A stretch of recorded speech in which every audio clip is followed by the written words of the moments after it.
sorry it took so long to get this space allocated, but it's a wonderful to hear your voice. How are things down in our aerospace headquarters of at least R&D headquarters for aerospace of the world? How's the weather down there first? Wet. I'll tell you that. Yeah. Wet. Yeah.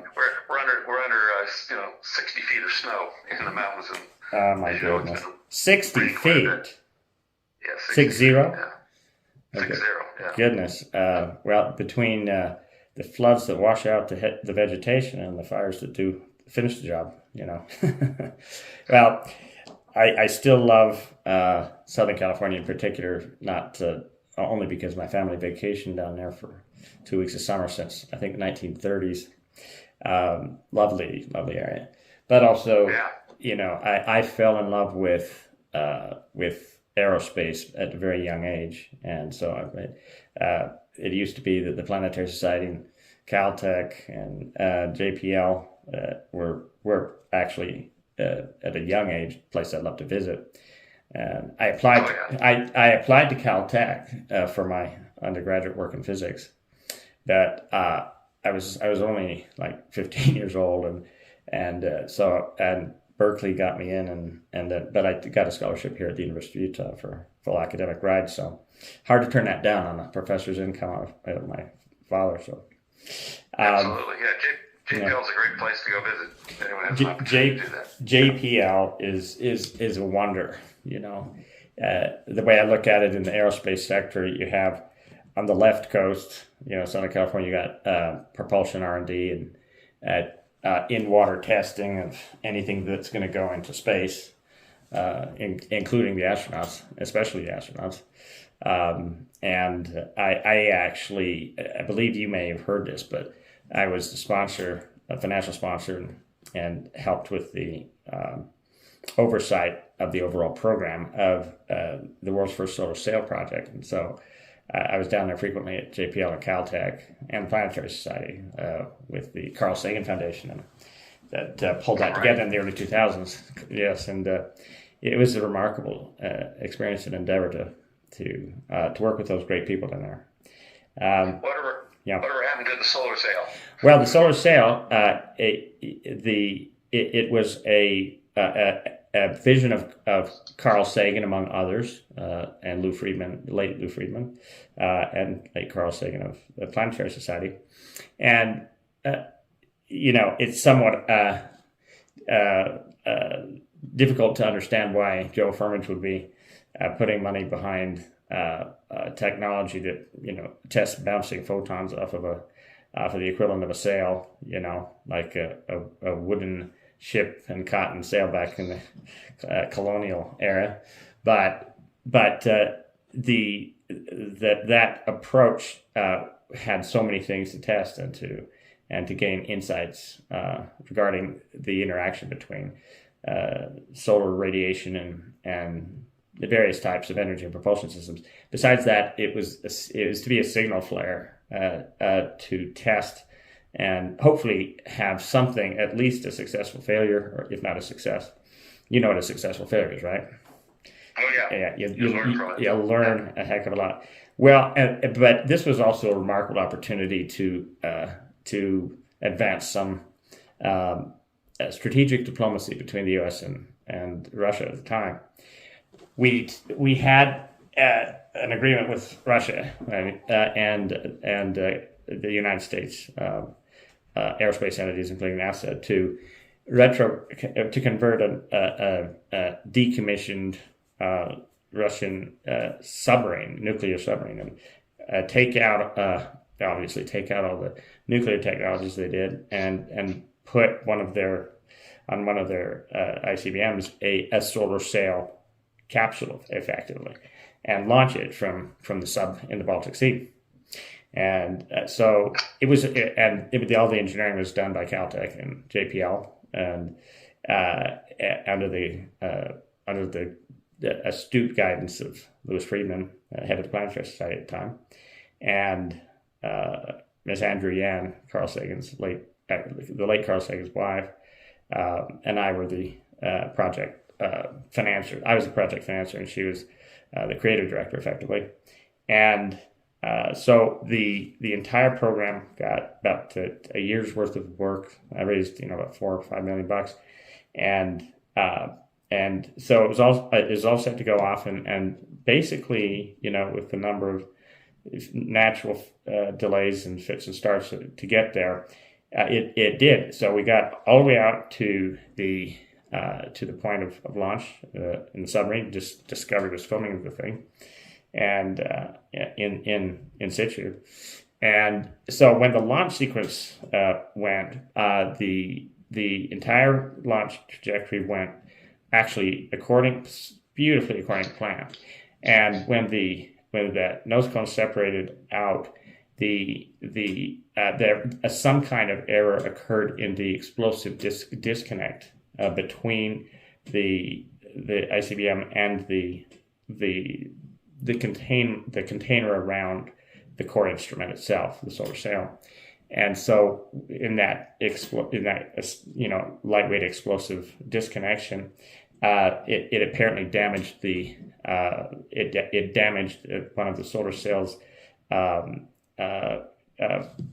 basically one of the sail unfolding components, and it could not unfold properly. So we had to bring it down back into the ocean. Fortunately, I had arranged the financing. The last thing I financed was the Lloyd's of London insurance for it, so that it could be done again. And but they learned a lot from it. So and that'll happen again.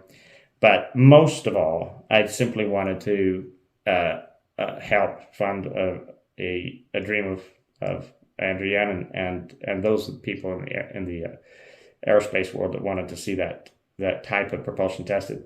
Meanwhile, in our laboratories down there, actually in one of our key laboratories in Orange County, we were working on much more advanced propulsion systems of the kind that you and I had previously discussed, Jen. And yes. So I wanted to just let you know, as I transition from the private sector into public service in coming days and weeks, months through to 2025, I hope, the strategy and the vision of what I've been doing in the private sector, science and advance, marries beautifully as almost an unbroken path of innovation through to deployment. And one of the principal reasons that I made the decision early in my career, about 20, I would say I made the decision that someday I would likely run for president just after I left US Web CKS in 98. And the principal reason was that I figured that if indeed we are successful in discerning how to propel spacecraft, or any vehicle for that matter, without propellant, and effectively to yield a gravitational propulsion system, starting with an inertial propeller, basically a propeller that can push against what we call space by itself without having to shoot anything out of a nozzle, so to speak. The implications for a ground, sea, air, and space propulsion and transportation, more generally locomotion, moving about human beings and things, would be so profound and so filled with opportunity for innovation that just the manufacturing sector of our economy, particularly in this nation as the would-be tip of the spear for innovation in this advanced realm of physics, would be astonishing. What I wanted to share with you this evening, just in this brief chat, is what the vision looks like, and you can kind of pick my brain for a few questions here and if you'd like, okay? But the history of the automobile and its centricity in manufacturing and development, of course, originates because its early pioneers were within the regions in question, in those great states Ohio, Michigan, and capital cities like Detroit, and Right. and so Des Moines, and so as you look out over the past 100 years, you've seen a huge manufacturing base flourish across the Midwest states, and it is that manufacturing base that was so robust and powerful as we introduced the freedom of the automobile to the American family, and we can take it for granted today. But just think about the implications of that new concept of a car, coming along into a price range that could be affordable, in part financed by the mass production catalyzed by two world wars. As it went back into as the men and women came home, God bless their souls, and were able to flourish in their own new families and new homes. It was largely financed by the productivity and the momentum of economic freedom. Today we look back on the 50s and the 60s and that type of manufacturing era as the golden age of American manufacturing. And what I see here is that the breakthroughs in fundamental physics that involve both locomotion, how we move things about and people, and electricity generation, how we power them. Both of those are impacted by these insights into fundamental science. I found physics, which, as you know, is one of my most treasured academic pursuits and experimental activities in the private sector. So I can imagine that you can take kind of the manufacturing base and give it not only new jobs, okay, but a new set of missions to define a whole new renaissance in manufacturing that'd make the 1950s, 40s, 50s, and 60s Detroit look like a dry run, just a warm up for what the scale of the future can be, and not with the consequences of extraordinary pollution and the cost to our environment that many aspects of that area of manufacturing did leave behind. And it's certainly an opportunity to rebuild the economies of the Midwest states. But it's not just that. If you take the aerospace sector as a big first example, and it's not by any means the only, but if you imagine what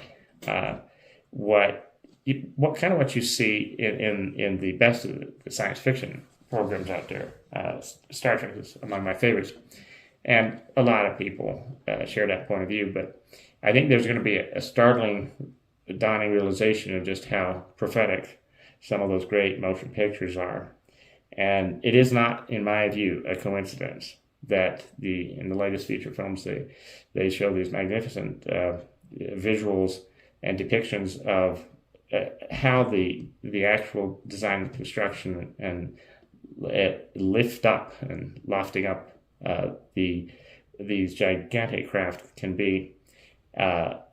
Everything from, you can imagine, the design and construction phase and parts phase of a kilometer wide, half, doesn't have to start out that big, but say a football stadium size craft that would be suitable for 1,000 inhabitants or 2,000, that would be designed to be able to be built in an assembly line in near Earth orbit.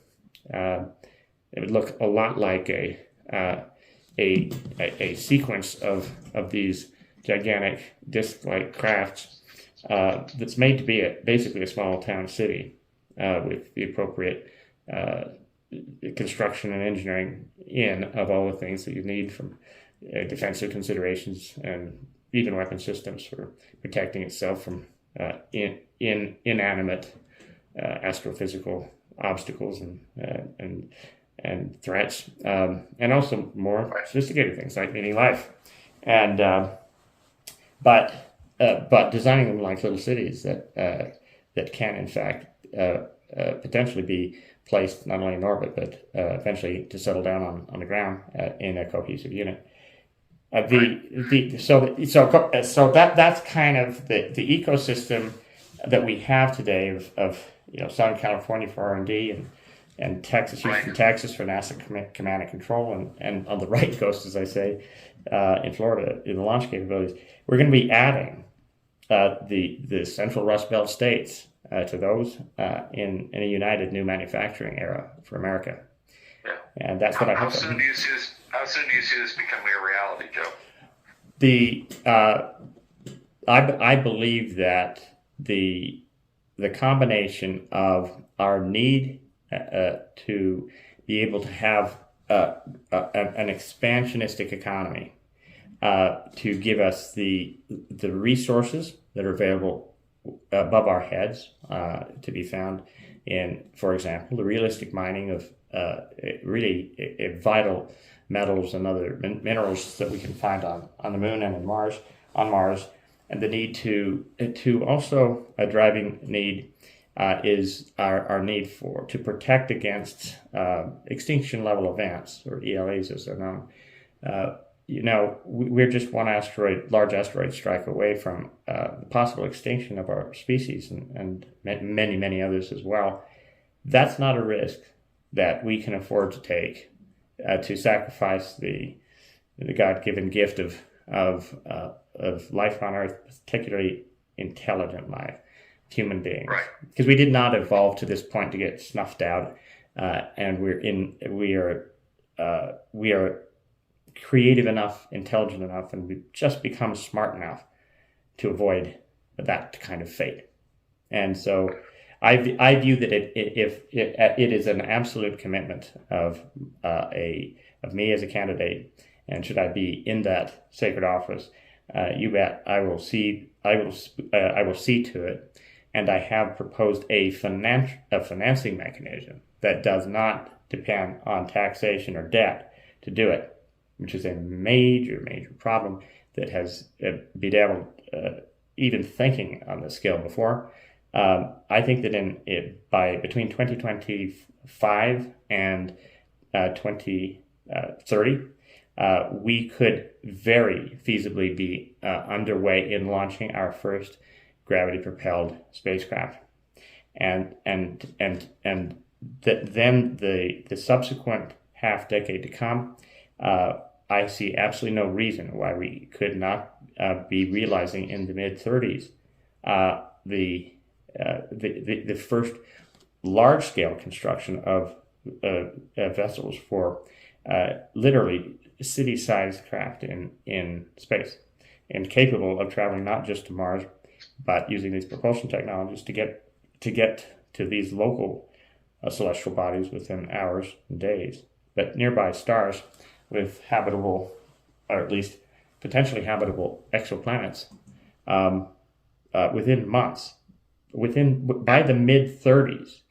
And I hope to see the first set of these technologies perfected and proven sufficient for deployment by 2026, at the latest 27. And that'd be great. So I'm excited about it. Yeah. So now, obviously, aerospace is a great application, and you've mentioned the automotive industry. But what other industries do you think will be impacted by this technology change? Well, just one note on the automobile sector. The notion of flying cars, as few people know, but I believe you do, just because it hasn't been so much in the news as of yet. There are a lot of other headlines that are preoccupying our attention right now. But the concept of flying automobiles, flying cars, is so attractive for so many reasons that I see that by the end of this decade, they're going to be in fairly wide distribution at the same scale that, say, electric vehicles were, say, a decade ago. A a rising niche, expensive market, but the inhibitors to getting those in deployment are significant, but they're not insurmountable. Among the most important are issues of sovereignty and air traffic control. How do we control borders when airports cease to be less exclusively relevant for customs enforcement, immigration management, and so forth? The regulatory issues around that can also be summarized in some simple terms. If it takes X, Y, and Z to get a driver's license, and you have to qualify for it, what do you think it takes to get a driver's license into the atmosphere and to have that degree of freedom and to do it safely and traffic management? And then you take it one step further. I mean, how many people will be able to ultimately fly in space with one of these gravity-propelled craft? That is a very large undertaking.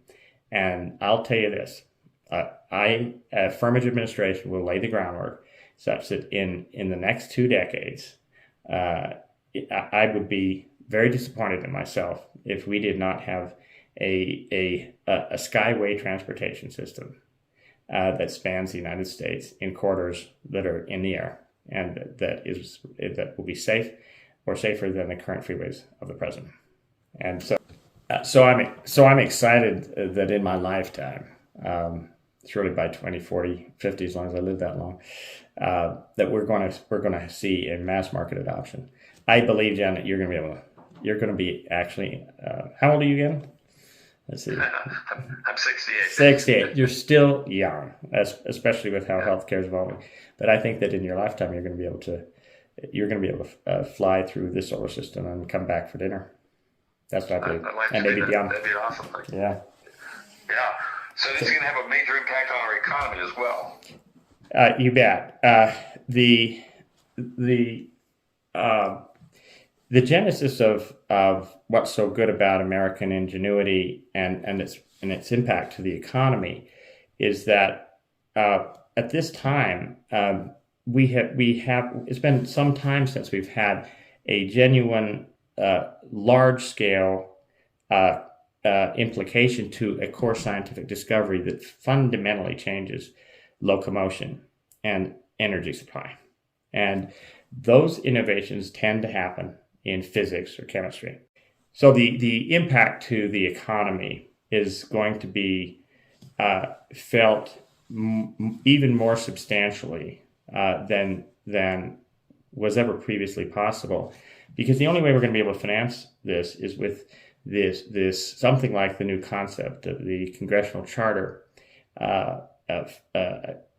initiative that will allow Congress an entire new category of value-creating legislation that does not carry with it a tax bill for the public, nor a debt by the nation to the Federal Reserve to create the money.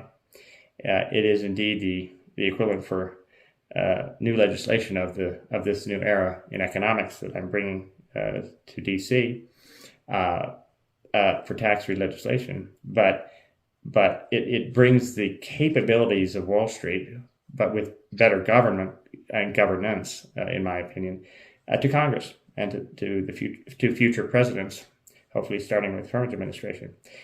But my commitment is to see that by 2032, the 8 years of 2 terms, that we could see at least a $100 to $200 trillion expansion in the Western economies, most generally stated. In the United States alone, I would not be surprised for $100 trillion expansion from current trajectories. And that would be a huge concentration of that would be right in American manufacturing and in the R&D, the innovation, all the way through the technological strata and subsystems that would go into that gigantic engineering ambition. And when we're talking about going and trying to realistically build a viable city on Mars, just that, and have it be a place that you'd want to live in, okay, and be able to, frequent as a normal human being, and with any kind of fatality statistics, not that different from living in a typical American city. That's a half a it's half a quadrillion scale of thinking, and that, friend, is the kind of global impact to GDP that I genuinely hope to help catalyze in the next 10 years. Well, that'd be fantastic. Yeah. It's exciting, my friend, and I must get onto my next appointment. But I look forward to seeing you soon down in your neck of the woods. I may just get a chance to have a 2-week vacation down in the Newport Beach area, which I love. That'd be great. We look forward to seeing you. Thank you, sir. And you have a great Thanks, evening, Joe. and best to your better half, okay? You too. Thank Okay. you so much. Okay, bye-bye. Bye now.